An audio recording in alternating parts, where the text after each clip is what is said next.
নামেই শুধু হাসপাতাল। পটুয়াখালী মেডিকেল কলেজটি ২৫০ শয্যার আসনে প্রতিদিন ভর্তি হচ্ছে ৬০০-র বেশি রোগী।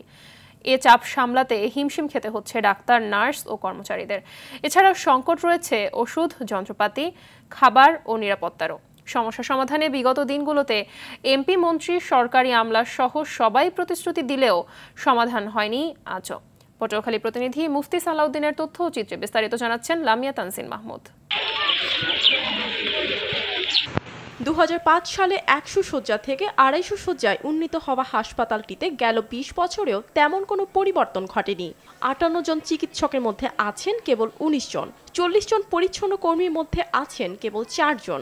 এভাবেই চলছে ৬০০-র উপরে ভর্তি হওয়ার রোগীর সেবা।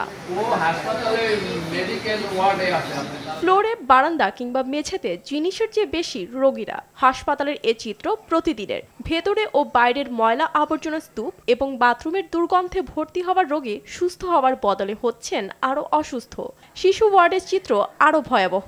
এক বেডে থাকছে ২-৩ জন। যেখানে উল্লেখ করা আছে ২৫০ জন একটা হসপিটাল, সেখানে হচ্ছে গিয়ে রোগীর পরিমাণ ৩ গুণেরও বেশি। সিট সংকটের কারণে যে ঝামেলাটা হচ্ছে, এটা যদি না হয় সিটটা বাড়ানোর জন্য একটা আবেদন করছে। এখানে মানুষজন থাকলে তো একটু পরিবেশে বন্ধু আসবে, কিন্তু এখানে কোনো কর্মরত লোকজন আসেই না, কোনো কিছু দেখিও না। ওয়ালটন টেলিভিশন মাত্র ২৫,৪৯০ টাকায় পাচ্ছেন গুগল টিভি। এদিকে আগামী ২ মাসের মধ্যে হাসপাতালে কার্যক্রম শুরু করা সম্ভব বলে জানান হাসপাতালের প্রকল্প পরিচালক। ইতিপূর্বে আমাদের ২-১টা টাইম লাইন শেষ হয়ে গেছিল গত অর্থ বছরে, কারণ তখন অনেক কাজই আমরা সম্পন্ন করতে পারিনি, যার ফলশ্রুতিতে আরও ১ বছর আগামী জুন ২০২৬ পর্যন্ত এটাকে বর্ধিত করা হয়েছে। তবে আমরা আশা করি যে আগামী ২ মাসের ভিতরেই আমরা এর কার্যক্রম অনেকটাই শুরু করতে পারব।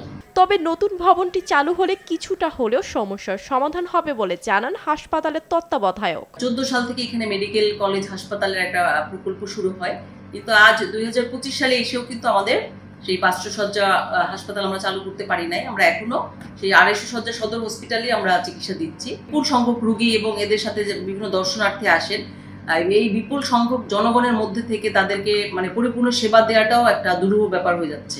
দ্রুতই নতুন ভবনের নির্মাণ কাজ শেষ হবে, উন্নতি হবে সেবা কার্যক্রমের, এমনটাই প্রত্যাশা পটুয়াখালীবাসীর। লামিয়া তানজিন মাহমুদ, RTV।